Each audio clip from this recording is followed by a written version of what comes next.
से तो 2 बार आप सत्ता के अंदर रहे और 2 बार सत्ता में रहने के बाद तीसरी बार जब आपको आधा अधूरा जनादेश मिला और उसके बावजूद इस तरह का अभिभाषण होता तो ये क्या आप इस अभिभाषण के अंदर जहाँ आपके कई हारे हुए माननीय जो सांसद चुनाव हार गए तो उन्होंने ये कहा था कि अग्निपथ योजना की वजह से हम चुनाव हारे। मेरे राजस्थान के अंदर भी 3 भारतीय जनता पार्टी के हारे उम्मीदवारों ने बात कही थी। समझ मोदे अग्निपथ जो इस अग्निपथ योजना सुनो मेरी आप पहले कृषि मंत्री जी पता करो पूरा अग्निपथ योजना है। अग्निवीर उसके अंदर जाते हैं उनको कहते हैं। तो अग्निपथ जो योजना है ये लेके आए और उसका विरोध हमने पहले दिन से किया। All party meeting Lok Sabha Jodhpur में 2 लाख जवानों की रैली करी और देश का नौजवान कहीं न कहीं ये महसूस कर रहा है कि सेना के अंदर जो सम्मान पहले मिलता था, हमारे गांव के गांव जब सेना के अंदर कोई जाता तो गांव के अंदर बड़ा धूम धड़ाके स्वागत होता। मेरा बेटा सेना के अंदर गया। हम पंजाब से हमारे सामने बैठे हैं मंत्री जी बिट्टू जी, ये लोग यहाँ बैठे हैं। तो ये चूरू वाले एमपी साहब सेना के अंदर जाने का मतलब रोजगार के लिए नहीं, वो गौरवान्वित महसूस करता है कि मैं सेना के अंदर गया। और उसका पिताजी गांव की चौपाल में कहते हैं मेरा बेटा सेना के अंदर गया। ये बड़ी बड़ी सादत 62, 65, 71 कारगिल की लड़ाइयों के अंदर हमारे नौजवानों ने दी। हरियाणा, पंजाब, उत्तर प्रदेश, राजस्थान और जितने अलग अलग रेजिमेंट जो हमारी बनी सेना के अंदर, वो रेजिमेंट का एक अलग नारा होता है और वो रेजिमेंट किस तरह लड़ाई लड़ती है। लेकिन इस अग्निवीर जो योजना अग्निपथ योजना के अंदर अग्निवीर जो भर्ती किए और जिस तरह अग्निवीर को शहीद का दर्जा नहीं दिया जाता, अग्निवीर अगर लड़ते हुए शहीद हो जाता तो उसको शहीद सरकार नहीं मानती।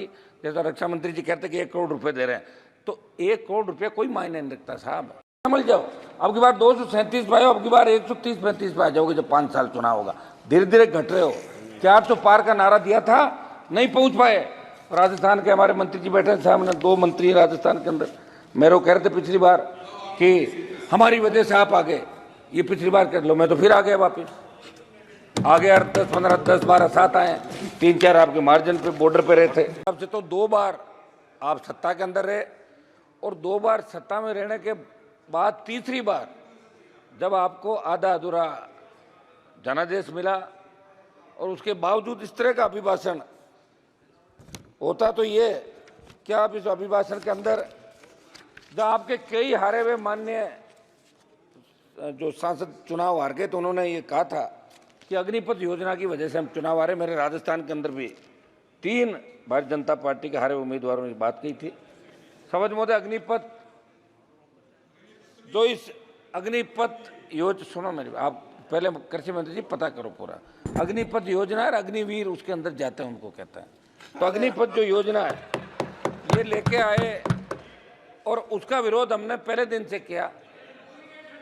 All party meeting Lok Sabha Jodhpur में 2 लाख जवानों की रैली करी और देश का नौजवान कहीं न कहीं ये महसूस कर रहा है कि सेना के अंदर जो सम्मान पहले मिलता था, हमारे गांव के गांव जब सेना के अंदर कोई जाता तो गांव के अंदर बड़ा धूम धड़ाके स्वागत होता। मेरा बेटा सेना के अंदर गया। हम पंजाब से हमारे सामने बैठे हैं मंत्री जी बिट्टू जी, ये लोग यहाँ बैठे हैं। तो ये चूरू वाले एमपी साहब सेना के अंदर जाने का मतलब रोजगार के लिए नहीं, वो गौरवान्वित महसूस करता है कि मैं सेना के अंदर गया। और उसका पिताजी गांव की चौपाल में कहते हैं मेरा बेटा सेना के अंदर गया। ये बड़ी बड़ी सादत 62, 65, 71 कारगिल की लड़ाइयों के अंदर हमारे नौजवानों ने दी। हरियाणा, पंजाब, उत्तर प्रदेश, राजस्थान और जितने अलग अलग रेजिमेंट जो हमारी बनी सेना के अंदर, वो रेजिमेंट का एक अलग नारा होता है और वो रेजिमेंट किस तरह लड़ाई लड़ती है। लेकिन इस अग्निवीर जो योजना अग्निपथ योजना के अंदर अग्निवीर जो भर्ती किए और जिस तरह अग्निवीर को शहीद का दर्जा नहीं दिया जाता, अग्निवीर अगर लड़ते हुए शहीद हो जाता तो उसको शहीद सरकार नहीं मानती। जैसा रक्षा मंत्री जी कहते कि 1 करोड़ रुपए दे रहे हैं, तो 1 करोड़ रुपये कोई मायने नहीं रखता साहब। समझ जाओ, अब की बार 237 पे आओ, अब की बार 130-35 पे आ जाओगे जब 5 साल चुनाव होगा। धीरे धीरे घट रहे हो। 400 पार का नारा दिया था, नहीं पहुंच पाए। राजस्थान के हमारे मंत्री जी बैठे सामने, 2 मंत्री राजस्थान के अंदर मेरे को कह रहे थे पिछली बार कि हमारी वजह से आप आ गए, ये पिछली बार कर लो। मैं तो फिर आ गया वापिस, आ गया 10, 15, 10, 12, 7 आए। 3-4 आपके मार्जिन पे बॉर्डर पे रहे थे।